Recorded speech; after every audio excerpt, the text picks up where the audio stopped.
The following is a special presentation of Tony Curry Radio. Keep your mission on your mind and your mind on your mission. This is Mission Minded with Michael Coleman. Welcome back to another Mission Minded. State your name, sir, and what organization are you with? Michael Coleman with the Heart of Alabama Food Bank. Can you please spell Coleman for me for the records? How you doing, brother? Everything good? Mission Minded, of course. He's the CEO of the Heart of Alabama Food Bank, and we do a show called Mission Minded every week. And it started out as kind of a non-for-profit. We also do a show called Bite by Bite, which is really good. And that'll air right after this show here on TKR. But we always get into some interesting things. I wanted to throw something out. We were having a discussion, you and I, before we started the show. We were talking about bosses and marriage. And men, for the most part, have two bosses in their life. One's their wife, and the other one is the man at work, right? The boss at work. And then we were talking about self-employment. There are more people now in this country that have started a new business than any other time in the history of record keeping. More people have started, and I think a lot of it came from COVID. People are like, I can do this, or maybe they had an epiphany, or they're like, wow, I've been working at home and I like staying at home. Let me start this new business. I know a lot of women are into real estate now. It seems like everyone's a real estate realtor. Everyone's selling homes. I don't know how many realtors are out there. But I was talking about, when was the last time you actually had to answer to somebody? And people are always like, wow, it must be really nice to be your own boss. And I said, it's got its upsides. I says, but you have to be incredibly disciplined, which I'm not really good at, and you have to be incredibly responsible. I said, because if you don't answer to yourself, then you don't have things to eat and you have a family to provide. And I was thinking to myself, is it more difficult for women to not have a boss or more difficult for men not to have a boss? Because I felt like my entire life, I needed to have a boss. Wow. Boy, I don't know. That's something that maybe I'd have to sit down and really think that through. I think it's more, my guess would be more personality driven rather than gender driven. For instance, for me, I'm a procrastinator, and I know I'm a procrastinator. And a lot of that is because of my, I have ADHD, and so my thoughts are all over the place. And I always need something that kind of forces me, and deadlines force me into having discipline to buckle down. It doesn't give me any leeway. And so I'm somebody who does better with structure. And so sometimes when you have a boss with expectations, that can take somebody. I mean, of course, there's women like me too that are kind of all over the place that need that discipline. So I don't know if it's so much of a gender thing as it is maybe personality wise. I'm an extrovert. I love going in people's office and chewing the fat with them. Hey, how'd your weekend go? Just doing the relationship thing. I think there's great value in that, but I run the introverts in my office crazy who are like, please get out of my office. I've got this work to do. That's all I want to do is work. And I've got my plan for the day. You're interfering with it, with your minutia and your thoughtfulness and your relationship building. Please just go away and leave me alone. Yeah, I can understand that. I guess it's like ants. You have to have worker ants, you have to have queen ants, you have to have everyone that has their own little role to play. And the definition of unity is when everyone does their job to the best of its ability. You put it all together, you have yourself a unit.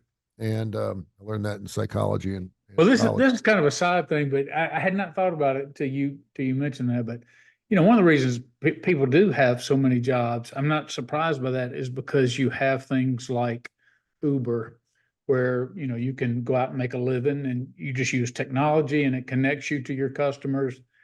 I saw something yesterday for the first time, and it makes all the sense in the world. I love it when good ideas and technology come together. It's like an Uber, except you don't care anywhere, but it's for pickup trucks. If you have a pickup truck, somebody can call you just like they would call an Uber, say, hey, I'm at Home Depot, I'm at Walmart. Like, if you don't have a truck, you can call somebody, they will load up the truck. Like if you're buying fertilizer, wood, construction supplies, whatever you need, whatever you would normally need a truck for. And you just go on the app and you have somebody come in and I don't know how they do the pricing or whatever, but I guess they drive and they load it up and they take it to your house or wherever you want it to be. And That's a pretty good idea. Well, as opposed to have to go rent a truck and stuff. And I guess, Yeah. yeah. if you just need it just to run down to the, and so I thought that it makes all the sense in the world. There's so many times I just got rid of a truck. And it was kind of a beater, but we kind of used it, not let anybody use it. It was kind of a neighborhood truck, family truck. Anybody needed one. But I finally got rid of it, and sure enough, then you realize all the times you need a truck as soon as you get rid of it. When you have a pickup truck, you end up finding out you need it a lot more than you think you do. I certainly not on the same stretch of land that you are, but I had this idea the same way, but it was for drunk drivers, where it was a tow truck, but the tow truck gave you a ride. And I could never figure out, because the majority of people don't want to drink and drive. They don't want to have to go get their vehicle in the morning. Right. Someone's going to drop them off, and then they're going to have to figure out, particularly if it's a work day, you're going to have to get up, call a cab, get to your vehicle. If you're going to go get to your vehicle, I got news for you. You're better off driving drunk and not letting her find out about it than if she ends up going, where's the car? And you're like, I did the right thing last night, honey. I didn't drink and drive. I left on the side of the road. Well, we don't have a vehicle and the kids need to go to school, kind of thing. Right. So if you had something where you paid an extra $100 and you sat in the front seat with the tow truck driver, that's interesting. Yeah. you get home, and I can't figure out why we don't own that. Why we don't have that idea? Where's the liability in it? Hell, I could sit in the car and you could tow it with me in it. But I mean, they tow your car and you're standing there on the side of the road with no way to get home. Most people don't want to have that. So I don't know. I wonder if the tow truck driver, how he'd feel about it if you blew chunks right there in his tow truck. Well, you got a credit card, brother. I mean, you got a cleanup fee. So there you go. All right. Let's get into what you wanted to get into. A great article here. And I love these articles where there's copy points, there's points, because there's always a couple of them that are kind of head scratchers, and certainly in this list too. But how to ask for a favor. And I love this because it just made me think of all these different things this could go. Like, are we talking about a promotional favor? Are we talking about a favor like, hey, I need you to pick up my dry cleaning? What kind of favor are we talking about here? And of course, that aligns with that. There are about 8 or 9 different things that go along with that. So I wanted you to kind of go through these things. But first of all, just talk about the word favor in the first place. You got people in your office. You got people that never ask for anything, and then you got people that ask for things all the time. Just talk about those two types of people, then we'll get to the list. I mean, I could just look at any given time, and it's me, it's other people in the office. I mean, think about it. You have to go get your car repaired or some work done on it. You drop it off that morning. Somebody brings you to work. Typically, now you could get an Uber. That's true, but you're at work all day. You don't know if it's going to be done that day, or you're going to have to go get a rental car. Somebody in your life is going to have to transport you, or maybe you're here and, man, I left my lunch. Now somebody's got to give me a ride to get some lunch, or I left my wallet at home. Hey man, can you pick me up? Or it could be work related, which is, hey, I've got this big project coming up, or I've got this, and I just need somebody to sit down and bounce some ideas off of and just brainstorm with. It could be, hey, I'm going through some things in life. I just need somebody to bounce some emotional stuff off. Wherever we go in life, I've seen people who try to get through life alone. Excuse me. And it's really sad to think how lonely life can be and how challenging life can be when you don't have family connections. And it may be you have family, but you don't have people in your immediate area who can offer assistance. And so the reality is, with people who aren't used to being in a lot of relationships, like I said, I'm extroverted. It's easy for me. I don't like going because you don't want to bother somebody. Sure. But, I'm all the time talking to people. but especially introverts or people who are very self-reliant and hey, I don't want to ask anybody for any favors because I don't want to owe any favors, that kind of mindset. Lots of times they really just don't know how to do it. And so there's a lot of fear, there's a lot of paralysis in that. And so they end up sometimes that fear drives them to not even ask the question, even though the help is likely there and people most of the time don't really mind helping out. And I remember one time, somebody told me this a long time ago, about when somebody offers to do something for you, and because of either pride or you feel like, well, I don't want you to bother or whatever it is, we rarely do we look at it as we're depriving them of the blessing of serving. Mm-hmm. And there's a lot of people who, when they do something special, help a friend out at no cost, or listen to somebody's troubling story, or encouraging them in some way, they walk away that day saying, yeah, that may have been a little emotionally draining, or time consuming, but I helped my fellow coworker, or I helped my friend, or I helped my sibling, whatever it is. And it is truly something that comes only from giving within yourself. And if everybody's shut off to that, and lots of times somebody is trying to extend a blessing to you, lots of times for the wrong reasons, not because we don't need it, but because of pride or other reasons, we actually deprive people of giving us a blessing. So, Mm-hmm. and when we're afraid of it, we're like, I don't want to burden other people. And I get that. I have that same sentiment at times. But when it comes to everybody, we've got to get in the mindset that this is a shared community. And whether you're in the business world, whether it's personal, whether it's church, whether it's family, extended family, whatever it is, we need each other. And there's going to come times where people are going to ask you, and we also have to turn around and recognize the times where we need help from other people. This is a God thing to the core, and that is we're here for two reasons: to love one another and help one another. And you just nailed it. And I work with a lot of people in AA programs, support programs, and I'm like, if you don't reach out to somebody when you need somebody to speak with, first of all, they always say, you have a problem, you share it, you're having your problem, right? Yeah. If you're not reaching out to somebody, you're taking that opportunity for them to bless you. Yeah. And so sometimes you're like, I don't want to be a burden. You're not a burden. And in most cases, sometimes it's funny because sometimes someone will be calling me because they've got an issue and I'm the one that ends up spurting everything out, and it makes them feel better because because they forgot about their problems at least long enough to hear my garbage. Yeah. That happens. That's a shared experience. And yeah, it happens all the time. But I mean, don't take that away from people. People, listen, you'll be able to read the room, and if they're like, I'm just too busy, or they're not the kind of person you want to share anything with, I certainly understand it. But sometimes by not doing that, you're not only encapsulating the problem yourself and letting it manifest into something much bigger, but you're also not allowing that friend of yours, that brother, that father, that brother, that coworker, to take some of that off you and help you get through it. And it's nice to have you got somebody got your back. It's good. Yeah, and that's what kind of what this article is about. Is about, how do you get into that? How do you do that for people who struggle with that? There's inevitably going to come a time where you need some help. And so this is kind of where you have to, even though it's not, and I have somebody in mind that I work with, and she just comes right out and says, it's painful for her to build relationships. But the truth of the matter is we need human capital.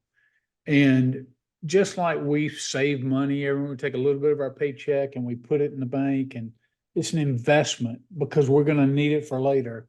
That's what relationship building is.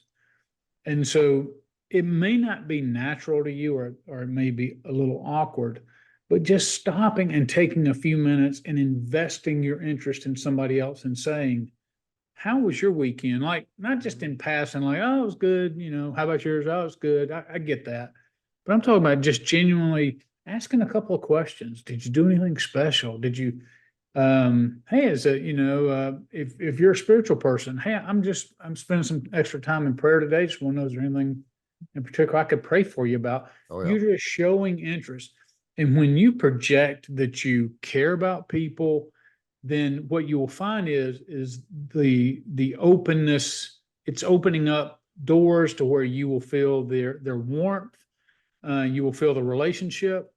And so when you have that kind of relationship, then it's much easier to transition into, oh, by the way, this isn't the first conversation that you have with them is, oh, by the way, I need a favor. Yeah. You've talked, you kind of know each other. You're starting to get to know the family a little bit. Oh, by the way, would you mind on your way home today if you drop me off so-and-so, so-and-so?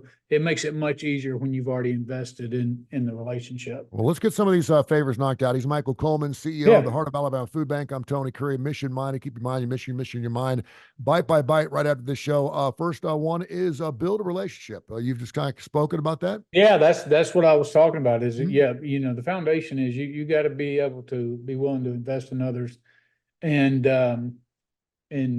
and you build that, but you're doing it not necessarily for in the moment, but you're investing just like, your pay. You're putting it aside. You're building that human capital so that as time goes on, they can come to you, you come to them.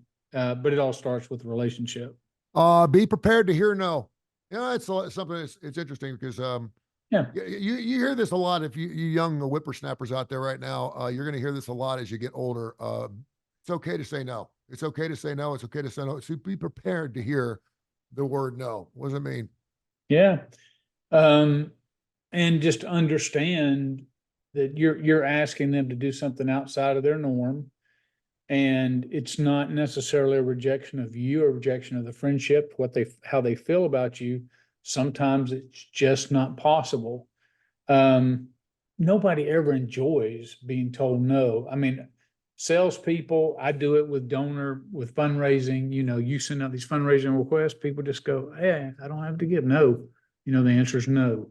They may not even verbalize it. You may just not get the response back. So, but part of the fear is being told no. But you have to understand it with how it's meant. It's not meant as a rejection of you. It's just meant I cannot meet your needs at this given time. Now, we all have the ride or die with, right? Yep. Like there's people you could call up, and I've got people in my life. I'm like, dude, you call me at 2:00 in the morning. You need to go talk and get a cup of coffee at the Waffle House. I'm there with you. Mm-hmm. But sometimes you just have to be prepared for that alternative. We got the Kentucky Derby coming up this weekend, and the number 3 point is play the odds. I like this. I'm a numbers guy. So I don't know if this means anything with, betting on ponies, but playing the odds. I do like the odds. What are we talking about here? Well, when I was looking at that, it's understanding that you have, I kind of skimmed over that a little bit, because it was talking about creating the best situation by which somebody could respond back in a favorable way, looking at the people that you're closest to. Basically, what I got out of it is like, if you ask one person, you're putting all your eggs in one basket, and they say no, it's over. If you ask 10, it's, you know what it is? Yeah. It's asking a girl out in college. You ask 10 of them out, there's a chance one of them will say yes. Right. If you only asking out 2 or 3, your odds go down. Right. You're right. And when I saw that, it's like, it goes back to, are people investing enough to have 10 relationships at work? So, if you got to put that time up front, but I really like the next one, which was, hey, you got to make it easy for them to say yes. So I've had people go, Michael, can you do so-and-so for me? And I'll be like, well, sure. Let me, tell me what I got to do.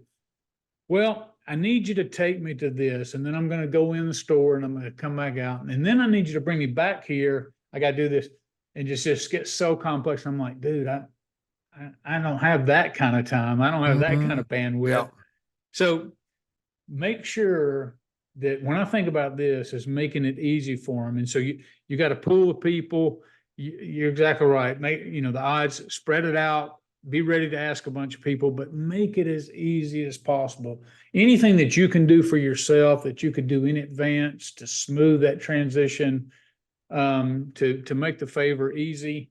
And especially when you're talking about, you're taking up somebody's emotional energy.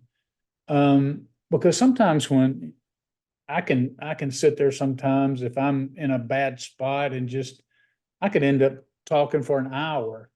And somebody who is being nice, who's being kind, is like in my mind, okay, I got 10 minutes to give you. They may not say that out loud. And so I want to make it easy for them to just be there. If I abuse that every time, then they're going to be like, hey, whatever you do, don't get in a long talk with Michael, because he won't let you go. As the person who's performing the favor, is it okay to put a time constraint on someone? Is that, Absolutely. but is that approachable? Because you're giving me, we would normally love, sure, what do you got, man? My day's open all day Saturday. I got you. But Yeah. most people don't want to do stuff on Saturday. So, Right. so I will lie. I'll make so I got a 2:00 coming up, but I go anywhere before 2:00 because sometimes it's because I know the person who's asking for the favor is one of those people that says, I need a lift here. And did you call the guy and tell him you're on the way? No. Yeah. And so we're sitting yeah. there for 30 minutes. The next thing it turns into a 3-hour thing that Yeah. was going to take 15 minutes and been a phone call. Well, there's nothing wrong with it. And that just goes back to setting up good, healthy boundaries. And so when somebody says, hey, Michael, do you have a minute to talk? I look and I go, hey, I don't have my next Zoom is in 20 minutes. It's yours. So I've set the boundary. Mhm. And I'm giving all my available time, I'm telling them is theirs.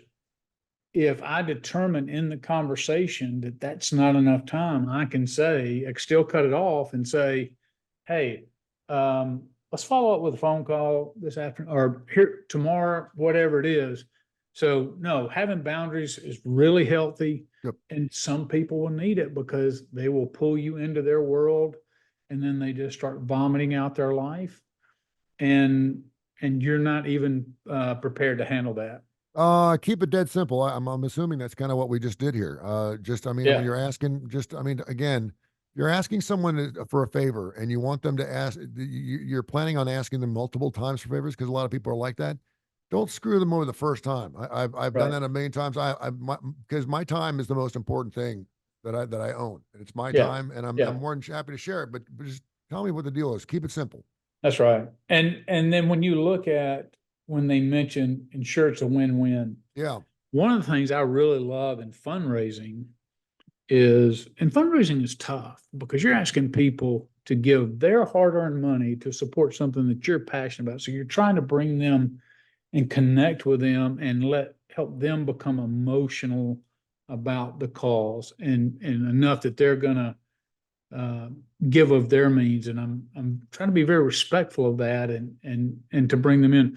So I always try to bring up a win-win, like, yes, you're doing me a favor, but I don't want to be all you giving and all me giving. Mm-hmm. So there's been times like where I've said, hey, I've got to go here, but if you could give me a ride over here, but we're going to go past my favorite shake. So what I'd like to do is man, let me introduce you to these milkshakes. On the way over there, drive through there. I'm gonna buy you a milkshake, and it's going to change your life. I mean, that's such a tiny example. Sure. But something to where it's not like I'm paying for it, or it's not like, hey, I can't accept a favor without having to pay it back. Or it could be, hey, if you could take me over here so-and-so, that would give us some time to talk about this project coming up, or this would give us some time to talk about this other area that you're wrestling with.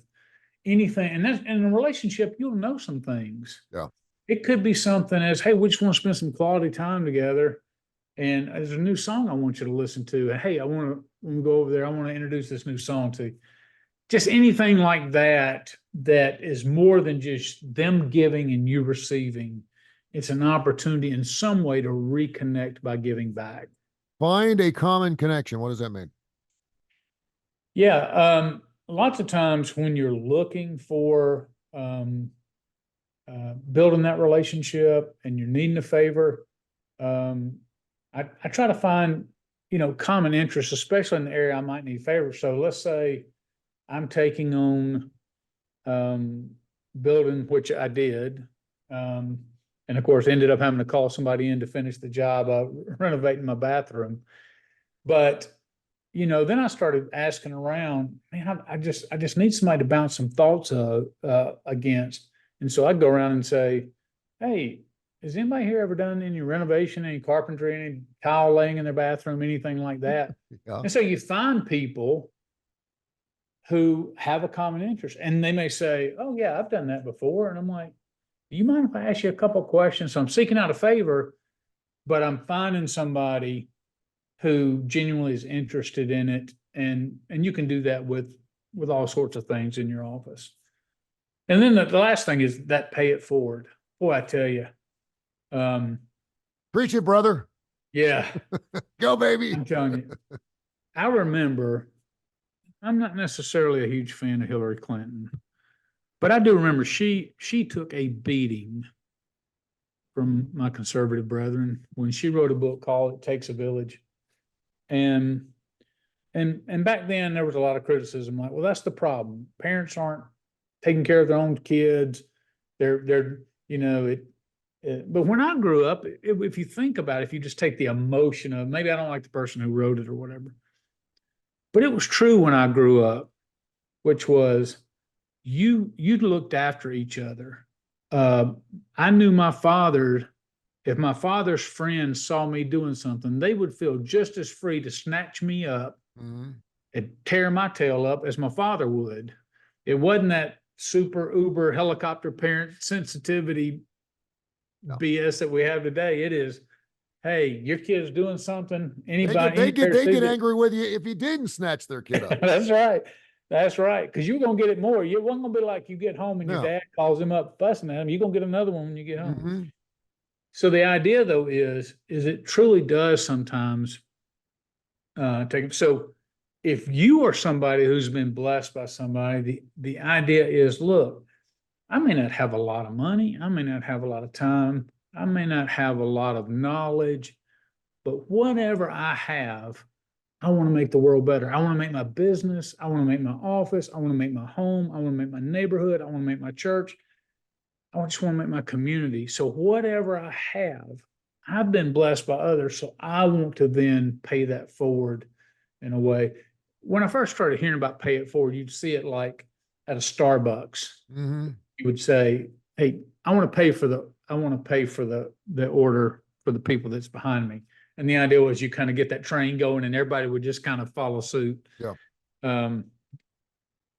I've seen the big joke now to where they go through and they go, hey, that guy behind me, he's picking up my tab. But no, it's so, when you've been blessed, the greatest thing in the world, I mean, that changes people's perspective, is to go out and find a way to bless others in any way that you can. Boy, your life will be so much more fulfilling. So having said all that, is asking a favor hard for some people? It really is. We want to be self-sufficient. We get prideful about it. I don't need help. I'll be glad to help other people, but I don't need help. But the reality is, for some people, it's very difficult. And these are just some things that will help you think about it. If somebody asks you for help, we need to be that person who recognizes, I've inconvenienced people. I've required other people's time, money, effort, all those kind of things. I want to be that seeks to better these other people by paying it forward in their life and blessing them as well. And when you do something for somebody, you always got a leg up on them then too. You always get that hanging over their head. That's right. That's right. Don't you remember when I gave you a ride last week? That's right. So if none of these tips help, always go back to manipulation. Well, you owe me one. That's right. That's a lot of people won't ever ask for favors because they know the next one's coming back is going to be much bigger than the first. Michael, great stuff, man. How can people find you? Yeah, go to hafb.org. I'm on LinkedIn. Anything I can ever help anybody with, you got a question, don't hesitate to reach out to me, and be glad to help anybody I can. And make sure you listen to our other show called Bite, Bite, Bite. It's a little shorter, but we're going to be talking about technology. It's going to be next here on Tony Curry Radio.